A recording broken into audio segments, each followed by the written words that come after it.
Welcome, kids. For those of you who don't know me, my name is David. I am a part-time bartender, part-time server, part-time all-around helper here at Maggianos. I have been asked by Nicole to run through some basics of what goes on here at the bar. So this is Bartending 101. We're going to start with the most common thing you'll be asked to do, which is pour a glass of wine. Here in banquets, we do a 4.5 ounce pour. This is our wine glass. You will notice the Maggianos M. The very bottom of this M represents a 6 ounce pour. This is what a 4.5 ounce pour will look like. Opening a bottle of wine can be a little intimidating. Don't be afraid. Take your time. Don't cut yourself. When presenting to someone in specific, you do want to keep the label facing the guest. We cut around. I intentionally chose this Chianti because it is a very difficult bottle of wine. The foil is often quite stubborn. But again, if you just take your time, be patient, everything works out. With the cork, you want to point just off center and guide it in towards the middle. Give it a twist all the way down to the base. Your first hinge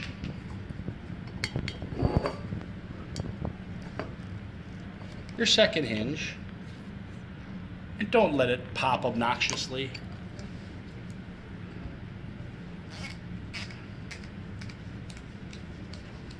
When pouring,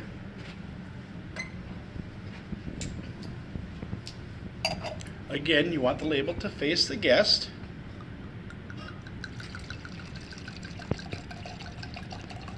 And just a little twist at the end to catch any that might drip off.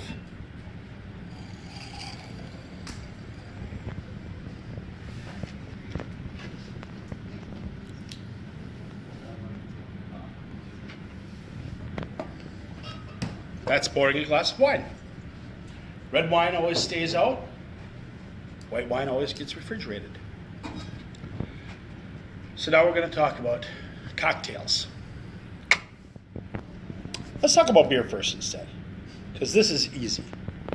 You should know our bottled beers. If you don't, they're all right down here. Take a few minutes, familiarize yourselves with them. It's always nice if you ask the guest if they would like a glass. Corona, some of you may know, is traditionally served with a lime. You can ask if they would like a lime. Blue Moon, traditionally served with an orange. You can ask if they would like an orange. Now, we'll do cocktails. This is Mike. Say hi, Mike. Hi. This is Gavin. Say hi, Gavin. Hello there. Does one of you want to tell me what's significant about the number 1.25? Beats me, Dave. What's significant about the number 1.25 is the standard alcohol volume of any traditional cocktail. Rum and Coke, whiskey sour, vodka tonic. That is the top of your jigger. That is the unportioned top of your jigger vodka. 1.25 ounces. Whenever you do a mixed drink, you always want to start with a glass full of ice.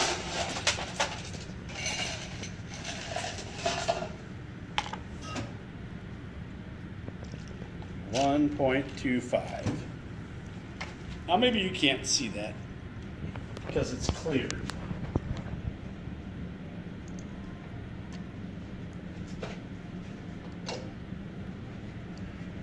But here I have what's called a rocks glass. This is a tub. This is for your standard drink. You would add your tonic, you would add your what have you. We're going to talk about some of the more complex drinks because anyone who doesn't know what a rum and coke, what's in a rum and coke, sorry, we're probably going to have to find you another job. But a gimlet, do you know what's in a gimlet? A gimlet is also vodka. It's also ice. But instead, it's going to be a 2-ounce pour. We charge a little more.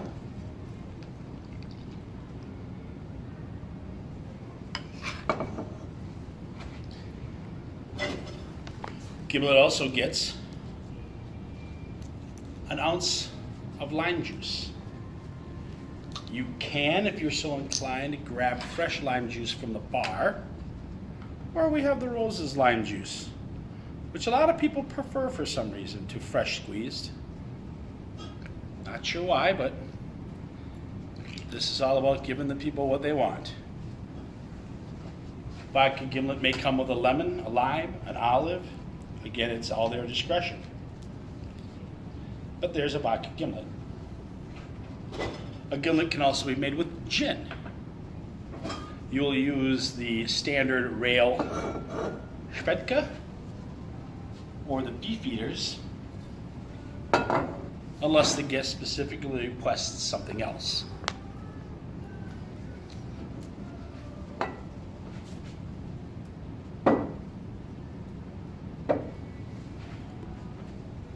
Your jigger has, as we've said, the 1.25 measure, but the top is slated into 3 compartments.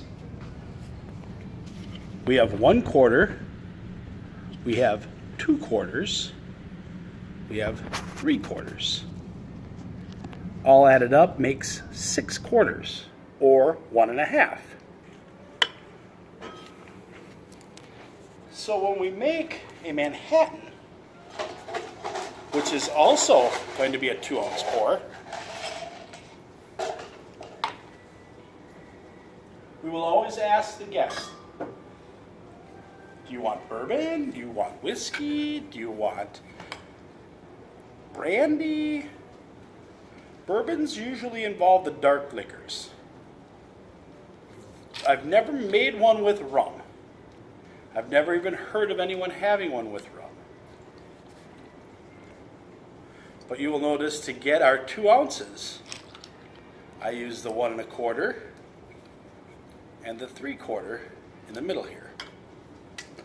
Now instead of lime juice, a Manhattan is going to get the sweet vermouth.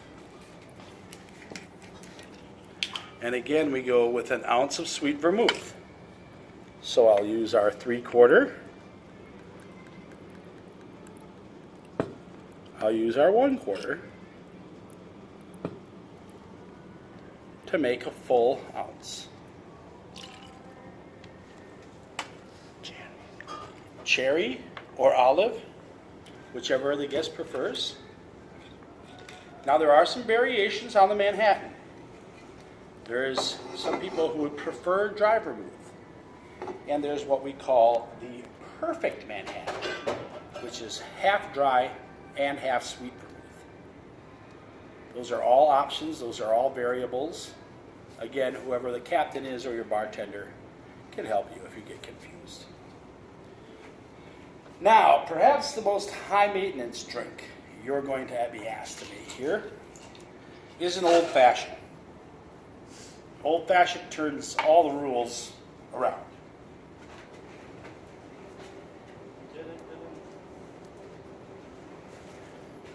Old fashioned is going to start off with 1 cherry,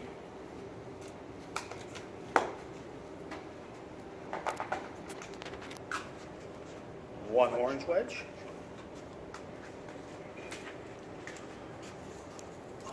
I don't have any bitters, Jose. I need my bitters over from the other bar. He's good. packet of sugar.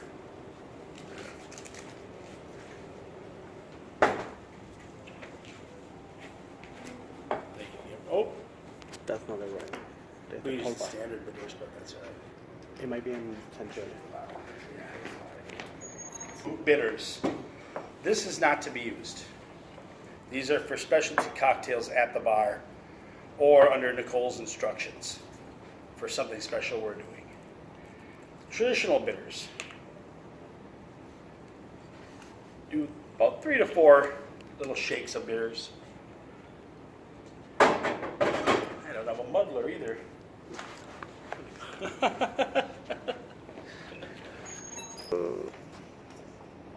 Yeah. So now some people are under the impression when you muddle that you got to mash it into a pulp. You don't. All you're doing is just releasing the flavors. A light crush is all you need.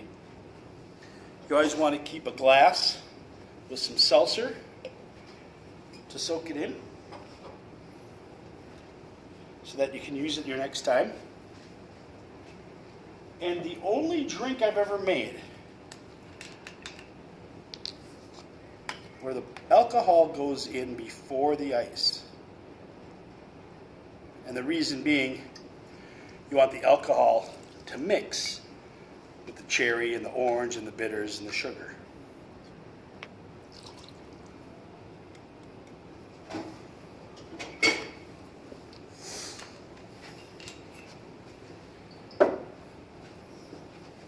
Now an old fashioned comes in a lot of different styles. There's again brandy, bourbon, whiskey, but there's also sweet, there's also sour. I've had people order a pressed, which is half seltzer, half Sprite. A lot of different variances, just ask the guest. First of all, what kind of booze? And second of all, sweet, sour, olive, cherry.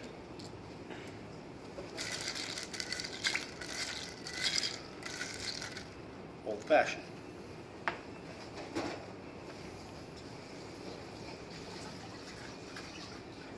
Nicole has also asked me to run through with you the variations between a white Russian, a black Russian, and a blind Russian. They're all essentially the same drink.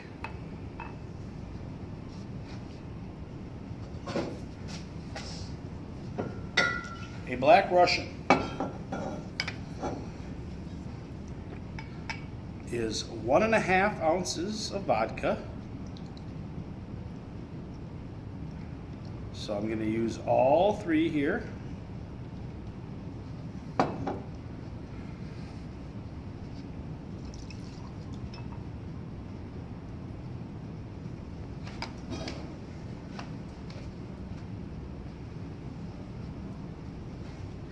And 1/2 ounce of Kahlua. Ah, that's a nice cap. Pours out the side. Pour spouts should be washed after every use and certainly after every change of bottles.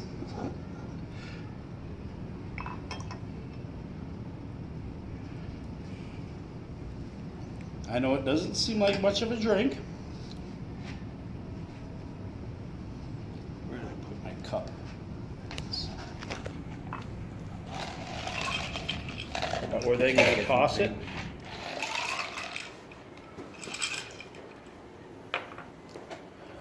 That's a black Russian. A white Russian.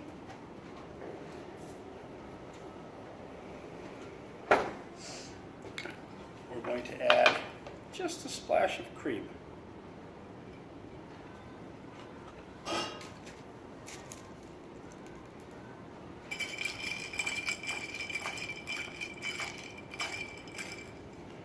And the blind Russian is going to substitute that cream for Bailey's.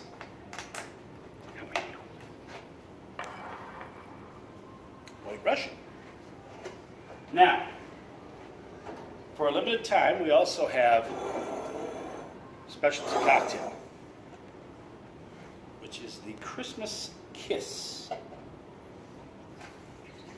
Christmas Kiss features some things in combination that we don't often do, but we're going to make one right here. Christmas Kiss is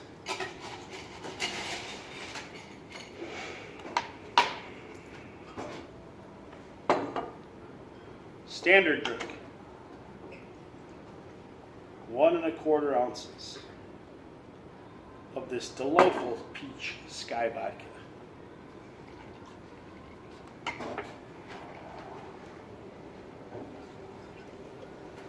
Three-quarters of an ounce of amaretto, that being our middle.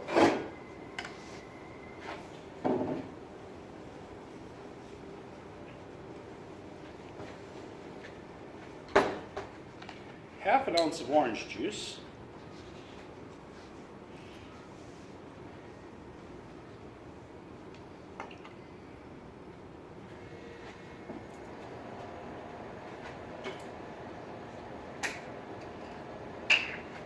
And 2.5 ounces of cranberry juice. This recipe is written down at the back of the bar for you, right behind me on the counter here.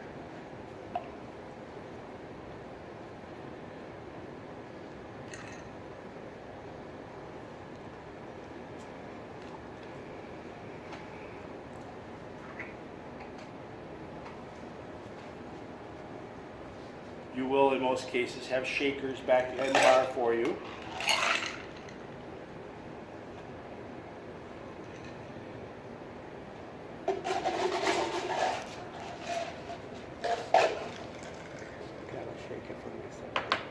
Christmas Kiss.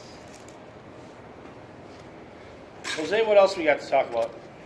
I think that's it. You cover everything. Done and done. All right. So what we have here? Again, to recap, we have a vodka gimlet. Garnishes. We have a brandy Manhattan. Oh yeah, we should garnish these. You're right.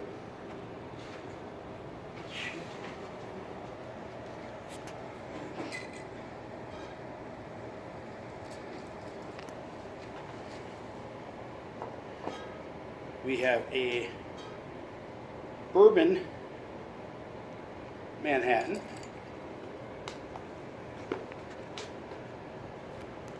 We have a brandy old-fashioned sweet.